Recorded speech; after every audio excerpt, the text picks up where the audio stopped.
Ladies and gentlemen, what's going on? It's Corridor here, keeping it tanky in Raid Shadow Legends, and we have an account here that was brought to me, and the owner asked me to take a look at it and see what we can do to improve it.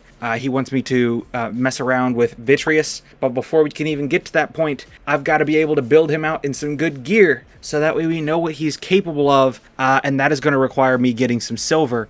He asked me to do so in campaign. It's actually better to go into Spider to get silver. Spider is the most efficient place in the game to get it, and so that's what we are going to be doing here for the next little bit. Just going to be kind of farming up.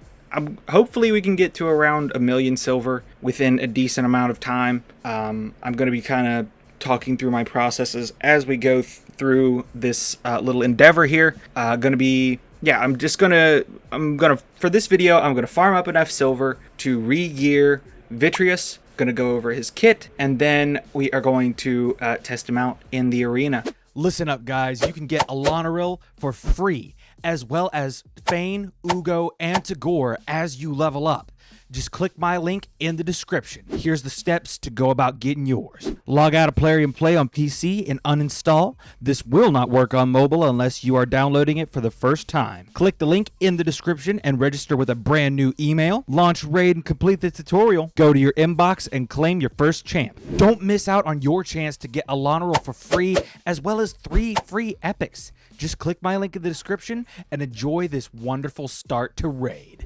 I know the owner was saying that he was having some trouble dealing with Chronicler Aiden in the arena, so mostly for affinity reasons. So we're going to try and set this nuker up to be able to handle her. All right. So because there is Dungeon Divers and gear enhancement right now, what we are going to be doing is we are going to be doing Spider 10, just because I don't think this account can get to Spider 20 at this point in time, especially not with the gear it has. So we are going to be farming Spider 10 because it's the one that has like the best RNG, and we are going to be rolling up all of the pieces that we farm up to level 4 and then selling it, so that way we're still making a net profit off of the silver, and as well as getting points towards the gear enhancement that is currently active. Just running a team on auto with as much damage as I can get, and then we've got 2 supports in here to keep everybody alive. Oh, has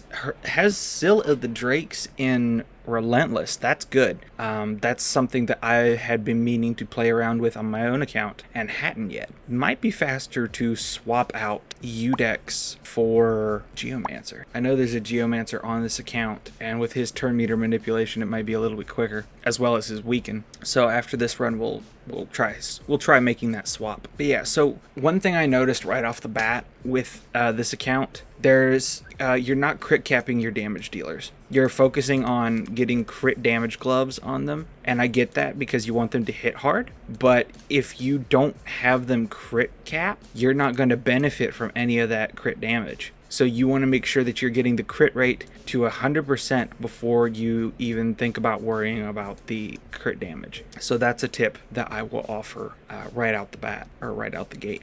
Another thing is prioritize, especially early on, prioritize stats over sets. I noticed you currently had Vitreous in like 3-piece Savage, a Zeal set, and then some kind of random boot. But the stats on those pieces were far from beneficial to his kit. When you are building out a damage dealer, if you don't care about speed, which you should, but if we're throwing speed out the window for sake of gear, you prioritize whatever main stat they deal damage based off of. In Vitreous's case, he is attack based. So we are going to be looking for attack percentage, chest, and boots, because those stats, the percentage is going to give you far more attack than the flat stat like I saw in his current build. The top 3 pieces will always give the same main stat.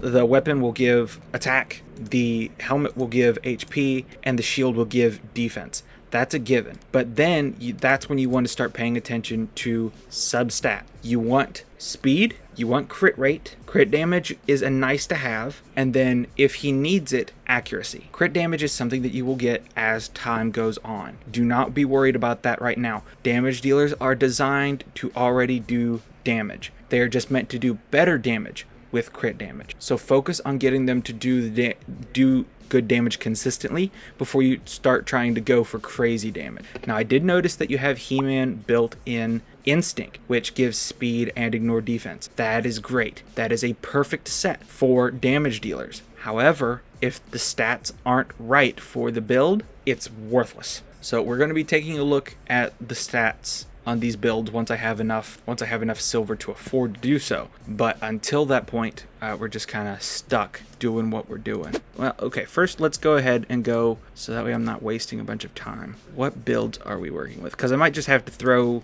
Vitreous in He-Man's gear. Okay, so we've got, he is crit capped. That's good. So yeah, we've got 4,400 attack, 156 speed, but I think he's in attack percentage boost, so that makes sense. Yeah, crit capped, a little bit of crit damage, a little bit of accuracy. Okay, so that's not a bad build. It'd be even better if I could get cruel boots, but I'm not going to worry about that. Okay, so we are going to make that a preset, including the accessories, because Vitreous is also Sacred Order. And then I'm going to look at how much silver we need to put him in all of He-Man's gear. Okay, so see, these flat stat pieces are not good. You shouldn't have even rolled these boots up to 16. At this point, wait until you have a Chaos Ore to rework this to see if you can get something better. And if it comes out crap, it was crap anyway. If you are going to roll gear up, roll it up in the increments of 4. So you've got upgrade to 4, 8, 12, and 16. There is no reason to roll any less than that unless you are taking them up to level 11 to save for artifact enhancement points, or 15, because you only get the substats at those level 4 increments. I'm not going to roll that piece up because it's bad, as I said. But now we are going to look and see how much silver we need. We need 660,000 before looking at accessories. So we got a lot of silver to grab together. You have no clan gold. So you can get energy and silver from the clan shop. So I highly recommend coming in here and doing as many clan quests as you can. That way you are getting enough clan gold in order to take advantage of that. I won't spend any of your clan gold for this purpose of this video. Alright, so now we're just gonna have to farm. Alright, I'll just turn on a multi-battle here so that way you're getting progress towards your whatchamacallit, clan mission. So yeah, that's kind of more how to build a nuker. For support champions, you're going to want to prioritize speed. If they need accuracy to do their role well, give them accuracy as their next priority. And then you want them to have plenty of HP and defense, maybe resistance depending on what kind of champion they are, so that way they live long enough to fulfill their role. Now see, Wukong's not crit capped, Alice isn't crit capped, and you saw the result. They aren't doing their damage with any kind of consistency. And then He-Man comes in there, and he does fine. And that's why we're going to be using his build for today's video. I highly recommend, if you're going to put some serious effort into this game, watch Ash's beginner's guide. He does one every year. Watch Ash's beginner guide. I will be trying to do more of this beginner-friendly content in order to help however I can. If you have anything that you specifically want me to kind of give a guide on, let me know in the comments or on Discord. I will happily do so. It not only helps you guys out, but it also helps me out by giving me ideas of what content is going to help you guys. And that's what this channel's for. This channel was made so that way I could help people enjoy the game more. So that is the goal, and you guys help me do that. You guys are the reason I can do that at all. I can offer all the help in the world, but if there's nobody there to accept it, then it's not worth anything. And that's kind of what I'm running into right now with this channel. Nobody's showing up, and so everything's just kind of dying off. But it's up to us to work together to rise above all that. So yeah, I had the owner questioning why Spider instead of Campaign.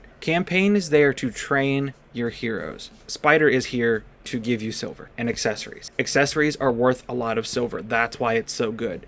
Spider gives you the accessories. The ones you don't need, you sell, and you bank a lot of cash for it. So Spider is for silver. Campaign, while it can provide you a little silver if you do 12-3, you're better off using Campaign to train and Spider for silver. That's how that works. So what are the dungeons for? Potion Keeps, obviously for the potions to ascend your champions. Minotaur's Labyrinth is there to give you scrolls to put masteries on your champions to make them even more powerful. Spider is there to give you accessories, which by extension gives you silver. Dragon is there to give you speed gear. That's pretty much it. Fire Knight is there to give you savage gear and regen, which helps you to build stronger nukers as well as champions that will be capable of soloing content on down the line. Ice Golem is there to give you reflex gear, which helps you cycle through your cooldowns faster, which is very helpful in all stages of the game. Ooh, nice. Got an Ancient Shard. Not helpful for the silver, but it's nice to have. And Cursed Gear comes from Ice Golem, which is very important for Hydra later on. Cursed Gear is excellent because it means anybody can place Hex. And Hex is essential for being successful in Hydra. And then Sand Devil is for getting materials to ascend your gear in order to give them more stats. And Phantom Shogun is for getting materials in order to ascend your accessories. So your rings, amulets, and banners. That's the point of each of the dungeons. You're farming 4 of them for gear, though the best gear do not come from those dungeons. You're farming those 4 dungeons for gear. You're farming the potion keeps for ascensions for your champions. Although once you get to a certain point in the game, you will passively get those rewards enough to where you won't have to do that very often, if ever. Sand Devil and Shogun are for ascensions, and Minotaur is for masteries. The other one is the Iron Twins dungeon, which gives you soul coins and soul essence in order to get soul stones and souls for your champions to give them very powerful blessings. So that is what all the dungeons are for. When should you be farming them? Try to double dip with events that are going on for the dungeons. Like if you're going to farm gear during a Dungeon Divers, a tournament that is associated with that dungeon. So for example, right now there is a dragon tournament going on as well as a Dungeon Divers. And it is running an event right now where you're more likely to get speed gear from the dragon. So this is the perfect time to farm dragon. You are going to get points for the Dungeon Divers. You are going to get points for the dragon tournament, and you are going to have more likely chance to get the best set from that dungeon. So yeah, if it weren't for the fact that I need silver, that's what I would be having this account farm. So hunt those events. Play your cards right. Do the stages that are most efficient. The peak energy efficiency stages are stage 20 for each dungeon. If you can't do 20, do 16. And you can do 16 if you play your cards right. You can do 16 within the first month of the game, regardless of who you end up pulling. 16 is not hard to achieve. So if this account owner is satisfied with my performance on the account today, I am willing to help him get there if he's not there already. All right, we're gonna do 2 more, and then we'll see how much silver we got, see if we got enough. Might have to look around somewhere else for it. So yeah, this is definitely very important stuff. These are the building blocks of this game as far as like priorities: dungeons, campaign, and the arena. The arena will give you crests, which will allow you to upgrade your Great Hall, which gives you more stats everywhere in the game. It's very important. Even if you don't like PvP, it is incredibly important, not only for those bonuses, but because they are heavily tied to missions that give you really good champion. A lot of this game synergizes with itself. There are very few things that you need to do with that won't positively impact another area of the game. So always keep an eye out, read everything. That was my biggest mistake when I first started the game. I didn't read anything. I didn't pay attention to the tutorials. I just tried to get through it because I wanted to collect cool champions. And as a result, it took me 2 years of playing this game before I got any good at it. So read everything, pay attention, do your homework, and try to maximize your efficiency. That's the best way to have fun in this game, is to try and maximize everything. This is the game for min-maxers. If you're just here to collect champions and have fun, you can absolutely do that. But the best way to enjoy the game is to actually like try to full send, maximize everything, because that's how you're going to see the most growth and the most. And honestly, that's the best way to collect champions too, because it's the best way to get shards. All right, so we did a few runs here. Let's roll some stuff up and sell it. My gosh, click the buttons. Okay, here we go. And there we go. So just after 10 runs of Spider, we are going to have more than enough silver to do what we need to do here, which is great. Also, make sure you're doing your dailies because those quests add up quickly. And I can actually use that free gear removal so that way I'm not spending your silver. Perfect. All right, so now we can go over here to Vitreous and throw the gear on. Look at that. We got it for free. And then we can throw on the amulet. Don't worry, I will put everything back on him. All right, so now we've got him built. Now we can go over his kit and try him out. What do we got? The A1 Holy Terror. Attacks one enemy 2 times. The first hit heals this champion by 30% of the damage inflicted. The second hit has a 80% chance when booked, placing True Fear for 1 turn. This debuff cannot be resisted if the first hit fully healed this champion. If the target is a boss, the second hit has an 80% chance of placing Decreased Speed instead. So definitely want to book him out, even the A1. On the A2, attacks all enemies. Before attacking, removes all increased defense, ally protection, and strengthen buffs from all enemies. This effect cannot be resisted. He doesn't even need accuracy in his kit, guys. If at least 1 buff was removed, also places a increased attack and crit damage buff on this champion for 2 turns. Will also ignore 30% of the target's defense,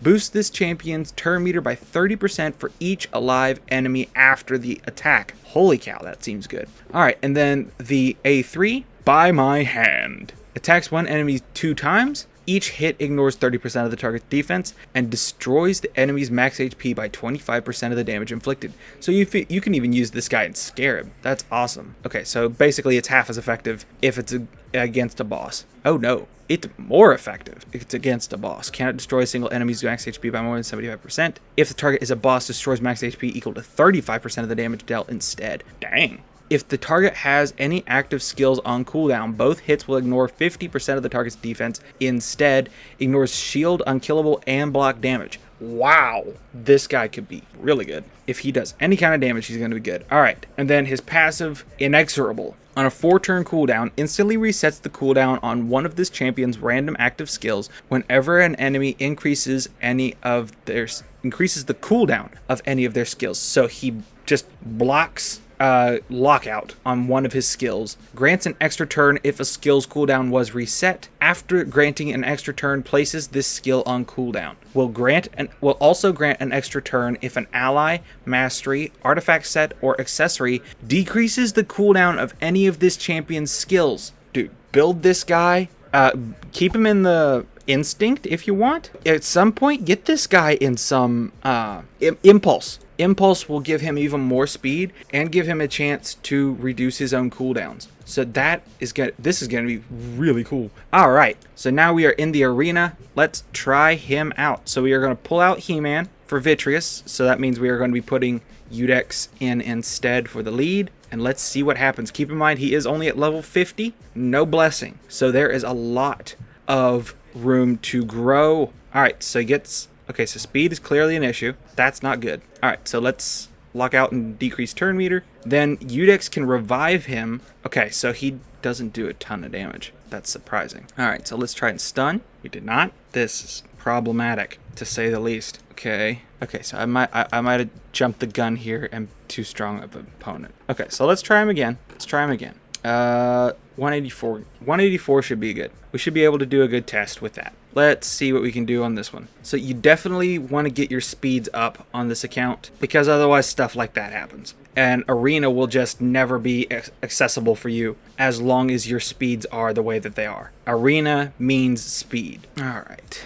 This is kind of irritating, not gonna lie. Okay. No sense in bringing him back yet because they're just gonna kill him. So let's try and stun Alice. We did not because for whatever reason, that's just not a thing. Okay. Well, this is irritating. Okay. Alright, well, let's bring back Udex. Hopefully he gets a turn. No, he won't because of freaking Alice. Okay, so yeah. Number 1 advice for this account, get more speed. You stand no chance at these speeds. This team doesn't have a speed aura. We'll see if we can even keep up with this one. Given how much we were getting outrun by the other teams, I'm not too optimistic, but it looks like we did get a shot. Yeah, Alice should not be your fastest champ. I'm sorry, but Alice should not be your fastest champ. Okay, all right, Vitreous, let's see what you got. We're gonna go in with that AoE 20k. This not good. All right, once you get him trained up, we can try him again, but I'm not exactly holding out a bunch of hope at this point. All right, let's revive. Yeah, that's not like any damage. All right, so let's go ahead and here with the A3. I know we can kill Alice. No, we'll go in with the A1. There we go. Secure to kill. Bought us a little bit of time. But if that Rathalos gets a turn, that's going to be a problem. So we kill him. That works. Alright. Loki's going to be a problem because he's doing Loki damage, which is insanity. Alright, let's try and kill her. Nope. Oh my gosh. Okay, yeah, no, Vitreous got buffed a while back too, and that's kind of really terrible for somebody who just got recently buffed. So, I mean, he's a Void Legendary, so you still want to roll him up, but I am not impressed at all by this damage. Alright, let's finish this fight, and then I think we'll kind of call the video. Quit. Die. Okay, so yeah, the Relentless Sill is really nice, though. That I do have to say. See if we can kill her. There we go. That's fine. I didn't want to use her for the revive anyway. I want to use Udex, because then I get the increased attack and the damage. Alright, good. Got the lockout. Get some more heals. Or not, because of passive. Oh, shenanigans. Alright, Alice.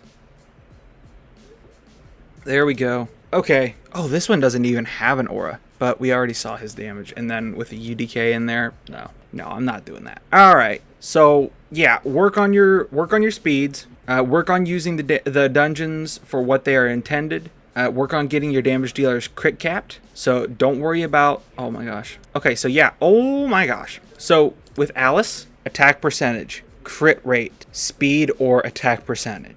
These are not bad pieces. These are not bad pieces, but they are bad pieces for the champions you have them on. So take some time, read the stat, read the champions, and then go from there. All right, guys, if this is more, if you want to see more of this type of content, feel free to show it with the views, show it with the likes, talk to me in the comments. Otherwise, I will see you in another video. Stay happy and healthy, and stay tanky.